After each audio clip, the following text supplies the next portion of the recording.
Okay, here we go. This is video number 2 in our intro series to Stone Cold Hockey. I see I've got some shadows here. Hopefully it's not too bad on video. All right, here we're going to look at doing a setup and maybe go ahead and play the first period here. So I've got two teams here that just popped up on the schedule. I think this is a pretty good matchup. We have Indianapolis at Saskatoon. Indianapolis, just for context, they come in here with a record of 7-2-4. Saskatoon is 4-4-5. Saskatoon is on a 7-game winless streak right now after jumping out to a pretty good start. So, okay, let's set it up. So I like to generally just use the ratings on the cards and then use the score sheet for exceptions to those. Probably the first thing that's good to do is look at the control numbers. So we know that Indianapolis is away. They're going to use an 8. They have a 9 at home, 8 away. And then Saskatoon is at home. So they both have 8, so it's even. That makes it pretty easy. The con range is on a spectrum, a total range of 1 to 20, using a 20-sided die. And so all I do is I write down the split. So when they're even or anywhere close, plus or minus 1 of even, then the visitor control range is 1 through 10, and the home range is 11 through 20, and therefore I just write down the 10 and the 11. That tells me where the splits are. The next thing we do is we add up these aggression numbers. So if you have two really aggressive teams, that pumps up the likelihood of penalties and fights and all that kind of shenanigans. And if you have two lesser teams, then there's less of a probability with that. So the way that works is we have a 7 aggression here. We have a 6 aggression for Saskatoon for a total of 13. We look that up, and that gives us a 13 puck battle threshold. So that threshold, that's also on a scale of 1 to 20, and we're looking for the actual threshold is that number or above. So the lower the threshold, the bigger the puck battle range, okay? So sometimes you'll get matchups where that number is 12, 11, and it can be even lower than that depending on what goes on during the course of a game.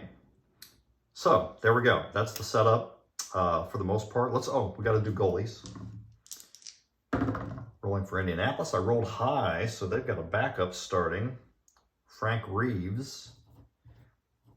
Turns out for Indianapolis, that's not that big of a deal because their backup is the best backup in the league, and he's just as good as their starter, Randall LeDuc.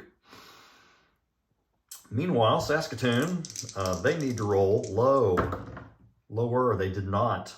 That's unfortunate. So Minnick has to get the start tonight. And he's only a 3. So we have a 10 goalie here and a 3 goalie here. That doesn't bode well for a team that's struggling already in Saskatoon. Setup is done.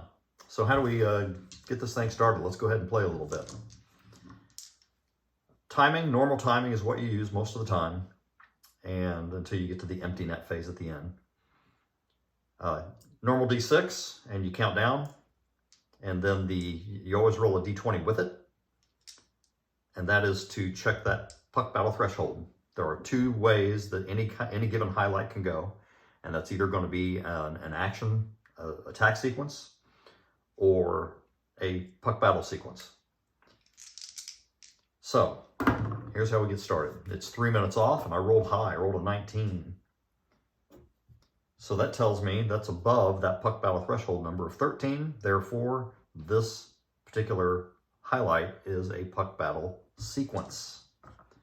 For a puck battle sequence, all I need to do is look up what period we're in and roll the percentile, or D100 dice.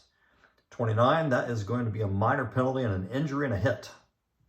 And we have to do an aggression check to determine who it applies to. So we know Indianapolis, the visitors, have a +1, or their aggression is 1 higher than the home team.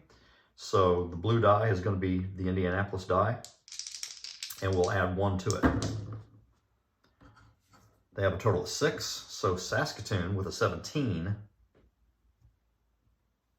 is going to draw this penalty, minor penalty on the home team, and the visiting team is going to take a hit as a result, and there's also an injury involved.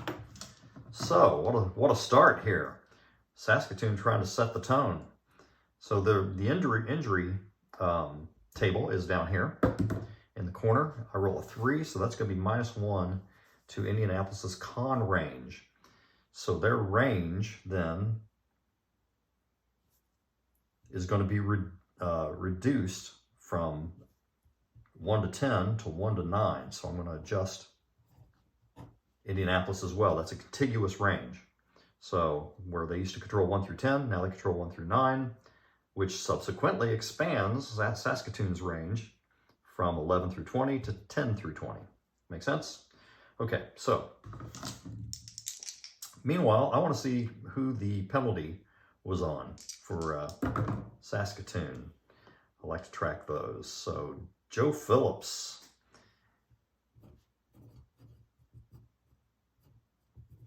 is going to go sit in the bin of regret and think about his actions, while Indianapolis and their pretty strong power play is going to be out there trying to do some damage. So here we go, first power play. We look at the power play rating, in this case of Indianapolis, and the PK rating, penalty kill rating of Saskatoon. The difference is 2 in favor of the visiting Indianapolis team. So they are going to use this column right here. There's +1 to 2, +3 to 4, and +5 or more. And it works the same way if the penalty kill has the advantage, and then you have the even in the middle. At any rate, first roll is a 29, and that is going to get a crease chance for Indianapolis. This is a good chance, especially against a poor goalie. Wow.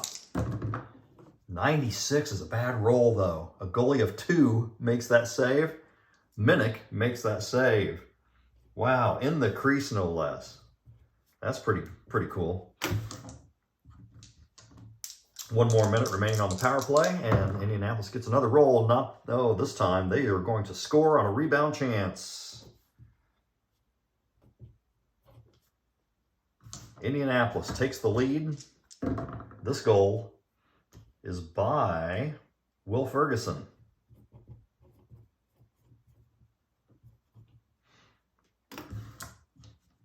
And already the troubles have begun for our friends here in Saskatoon. All right, so I'll just continue on. That ends that power play, obviously. And 5 minutes off gets us midway through the first period. 16 is another puck battle result. 94, I know what that is. We're going to the enforcer table. Are there any enforcers? There are not. So that shield symbol we talked about in the first video is not present here. So there is no enforcer to make a difference. Home presence. It says the home presence means that the home team would deal a hit if they had an enforcer, but they don't. Therefore, they're going to take a hit instead because they lack protection. Now we're even on the stamina count. Hopefully, as this game goes along, you'll see how stamina has various effects on the action. Only 1 minute later, we have our first straight-up attack sequence of the game. This is going to be Saskatoon. All right, so that 16 is above their split number of 10. So it's their puck. The 15 is compared against Indianapolis's defense of 5. So had this been 5 or lower, we could have gone to column D. We would have gone to column D to resolve this. But if it's 6 or higher, in this case, then it's a column A attack. So that's where the attack sequence begins. And I just picked up my dice, didn't I? All right, well, I'll re-roll them. We know we have Saskatoon on the attack, column A, 60. It was the result. So it says an attack rating of 12 would score. Well, they're a 7, so they're well off of that pace. So we can look over on column B and see that 10 or 11 could get a crease chance. That's still not them. 8 or 9 in column C, 8 or 9 could get a slot chance. That's still not Saskatoon. So otherwise, it's a redirect that does not connect. The defense controls, and Saskatoon comes up empty. They don't have quite the attacking skill in place that they needed to finish that chance right there. So we move on. When you get to column C, that's always, you'll always terminate in that column. Pretty much, unless it's some sort of chance, then you go to the chance chart. Okay, 4 minutes off and an attack. Control and defense dice. The control is low, that's Indianapolis. The defense is high, which is going to be well out of Saskatoon's range. So we're back in column A again. This time, the visitors looking to extend their lead. 86. It says attacking stamina is greater than the defensive stamina. Then they would get a crease chance. Well, it's not. They're even. So we go to column B and it says equal. Ah, okay, here we go. Equal stamina. It's a slot chance for the attacking team. So not quite as good a quality of a chance because of stamina. Slot chance 95. Look at that. Save made. Well, and so far, Zach Minnick, their backup goalie, is standing up to the test. He's only allowed that power play goal. All right, we have under 5 minutes remaining in the first period. And I roll a 5. That gets us right down to the final seconds, and another puck battle is going to occur before the horn. Still in the first period column, 59 reads. Battle back. The trailing team hustles to win possession. They're going to get a column A attack. That is the home team, Saskatoon. 53.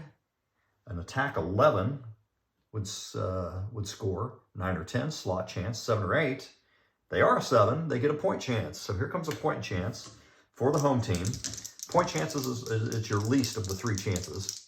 But at least it's a chance, huh? All right, here we go. And they've got a really good goaltender that they're up against. 92 is not going to do it. You got to roll low. All right, so the home team with a point chance here and a save made. There's no sense in rolling the dice because there's nowhere to go from here. That's the end of the first period. The visitors, Indianapolis, with a 1-0 lead. And if you want to see more of what happens in this game, stay tuned. We'll do another video.